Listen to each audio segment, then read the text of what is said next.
अस्सलाम वालेकुम। उम्मीद करता हूँ कि तमाम दोस्तों आप खैरियत से होंगे। दोस्तों 2 दिन हो गए हैं मैं इस्लामाबाद आया हुआ हूँ केस के सिलसिले में।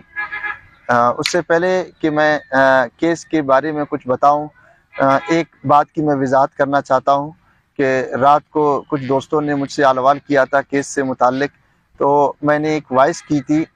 चूँकि वो वॉइस सोशल मीडिया में जिस तरह लीक की गई है, उसमें मैंने कोई ऐसी बात नहीं की कि जिससे फैसले पर या आगे केस पर कोई असर पड़े। सिर्फ ये है कि हमारे जो कैंडिडेट्स हैं, पास कैंडिडेट्स, वो बेचारे परेशान ज़रूर हैं। तो मैं उनकी परेशानी को दूर करते हुए ये वजाहत कर दूं कि इस बात में या इस फैसले में ऐसी कोई बात नहीं है जिससे हमारे आगे वाले केस में कोई ऐसा मुयस्सर पॉइंट आ जाए कि हमारा केस मज़ीद ख़राब हो। तो आप लोग बिल्कुल भी परेशान ना हो। इस बात को मैं आगे भी इंशाल्लाह वजाहत करूँगा। अब मैं इंशाल्लाह अपने पॉइंट की तरफ आता हूँ। जो जजमेंट्स में जितने पॉइंट्स हैं बारी बारी हम उनको इंशाल्लाह एक्सप्लेन करेंगे, जिससे हमारे दोस्तों को इस फैसले को समझने में और भी ज़्यादा आसानी होगी। तो दोस्तों, सबसे पहला पॉइंट जो ये है कि इस फैसले में मुअज़्ज़ज़ अदालत ने तमाम केस को चंद अल्फाज को मद्देनज़र रखकर फैसला किया है, जिनमें से सबसे पहला पॉइंट ये है कि जजमेंट में एक टर्म इस्तेमाल किया गया है, लोको स्टैंडाई।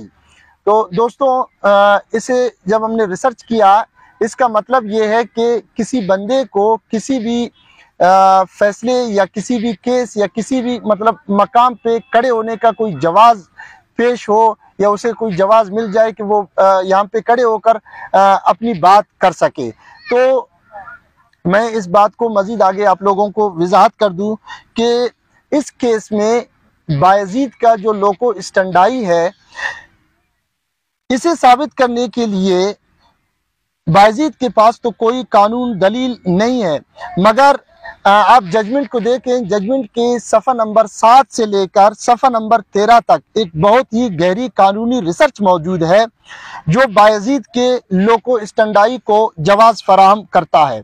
हालांकि बायज़ीद को बज़ात खुद शायद लोको स्टैंडाई का मतलब भी पता न हो, मालूम नहीं, मगर आईन और सुप्रीम कोर्ट की जजमेंट्स पर मुश्तमिल एक गहरी रिसर्च भी कहीं से शामिल किया गया है, जिसको जवाज़ बनाकर खरोटी को ये पटिशन लगाने का अहल किया गया है।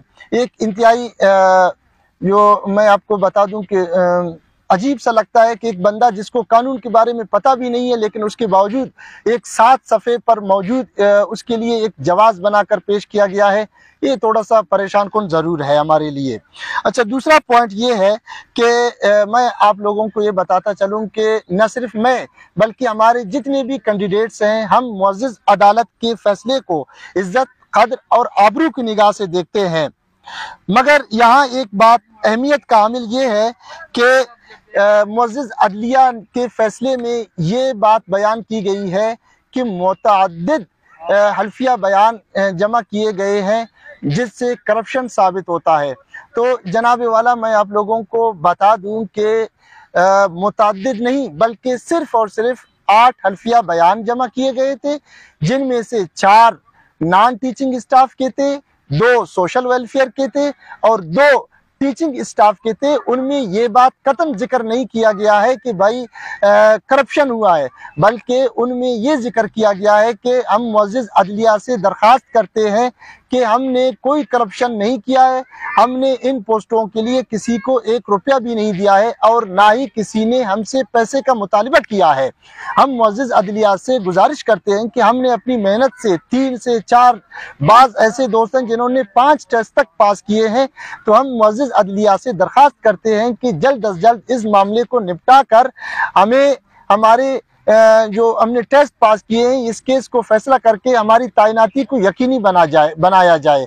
तो जनाब वाला, ये थी जो मुअज़्ज़ज़ अदलिया के फैसले में जो मुतअद्दिद अल्फिया बयान की बयानात थे, वो असल में मुतअद्दिद नहीं थे, 8 थे। उसकी मैंने वजाहत कर दी।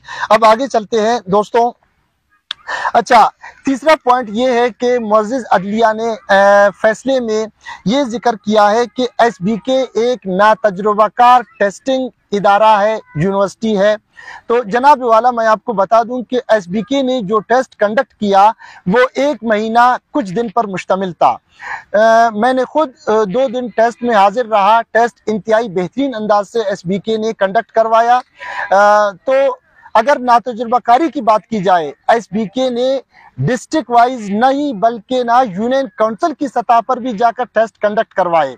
इसकी मिसाल मैं आपको ये दे सकता हूँ कि हमारे डिस्ट्रिक्ट वाशुक के जो तहसील है बसीमा के लोगों ने ये एतराज़ किया कि चूँकि वाशुक एक बहुत ही दूर जगह है, वहाँ पे रहने की सहूलत नहीं है।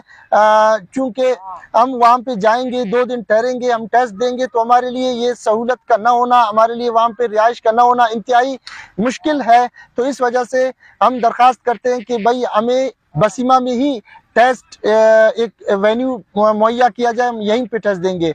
तो SBK इदारे ने न सिर्फ उनके लिए ये आसानी फराहम की बल्कि तमाम टेस्टों के ख़त्म होने के बाद आखिर में यूनियन काउंसिल बसीमा में उनके लिए टेस्ट का इंतज़ाम किया। यूनियन काउंसिल सतह पर बसीमा के कैंडिडेट्स ने बेहतर अंदाज से टेस्ट दे दिया। तो देखें, अगर SBK एक नातजुर्बाकार इदारा है, उसने यूनियन काउंसिल की सतह पर टेस्ट कंडक्ट किए, जबकि HEC जब मुअज़्ज़िज़ अदलिया ये फरमा रहे हैं कि हम HEC को टेस्ट कंडक्ट करने के लिए दे रहे हैं, HEC खुद इस बात को बड़ी अदालत में वो इकरार कर रहा है कि जनाब हमारे पास इतनी कैपेसिटी नहीं है कि हम डिस्ट्रिक्ट या यूनियन काउंसिल की सतह पर जाकर टेस्ट कंडक्ट कर लें।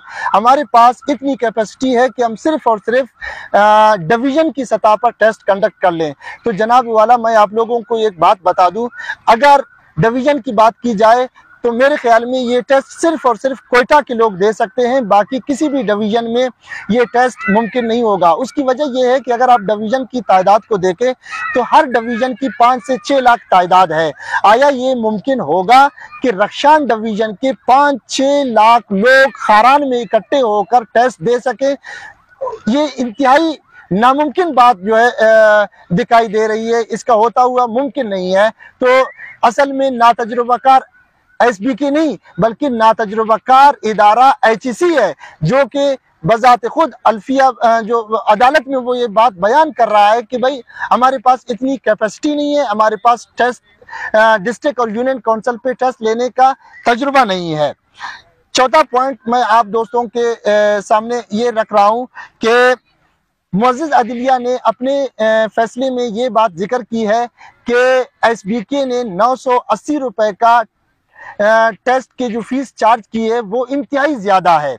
मैं इस बात पे हैरान हूँ कि 980 रुपए मुअज़्ज़िज़ अदलिया को ज़्यादा लगते हैं, लेकिन HEC को यही टेस्ट दोबारा रिकंडक्ट करने के लिए 1250 रुपए पे दे रहे हैं। अब मुअज़्ज़िज़ अदलिया का फैसला इस बात में खुद तजाद पैदा कर रहा है कि एक बंदा 980 रुपए चार्ज कर रहा है, एक इदारा 980 रुपए चार्ज कर रहा है, आप उसे कह रहे हैं कि आप पैसे बटोर रहे हैं, जबकि दूसरा इदारा जिसके पास तजुर्बा भी नहीं है वो 1280 रुपए चार्ज कर रहा है और आप उसे टेस्ट जो है कंडक्ट करने के लिए फराहम कर रहे हैं। ये बात भी काबिल गौर है। अच्छा, पांचवा पॉइंट ये है कि मुअज़्ज़िज़ अदलिया ने बयान किया है फैसले में कि 11 लाख बच्चों का जिक्र किया है जो स्कूल में रजिस्टर्ड हैं। ये फरमाया कि इनमें से सिर्फ 7 लाख जो बच्चे हैं वो रेगुलर हैं, जिनके लिए 54,000 असातिज़ा मौजूद है, मगर इस बात को मुकम्मल नज़रअंदाज किया गया है कि 8 लाख बच्चे स्कूलों से बाहर हैं। उनका बिल्कुल अदलिया ने मुअज़्ज़िज़ अदलिया ने अपने फैसले में कहीं भी कोई जिक्र नहीं किया है। जनाब वाला, अगर आप देखें प्राइमरी सतह पर इस टाइम बलूचिस्तान में 3,500 स्कूल प्राइमरी स्कूल टीचर न होने की वजह से बंद हैं। तो इस चीज़ को भी देखा जा सकता है, इस चीज़ को भी देखना चाहिए था मुअज़्ज़िज़ अदलिया को।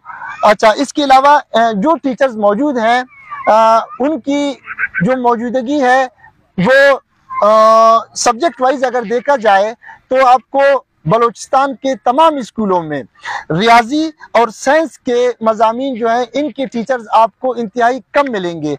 अगर ये मौजूदा कैंडिडेट्स जिनको اجازت مل جاتی کہ یہ ان کی تعیناتی ہو جاتی تو اس کمی کو پورا کیا جا سکتا تھا بڑے پیمانے پر.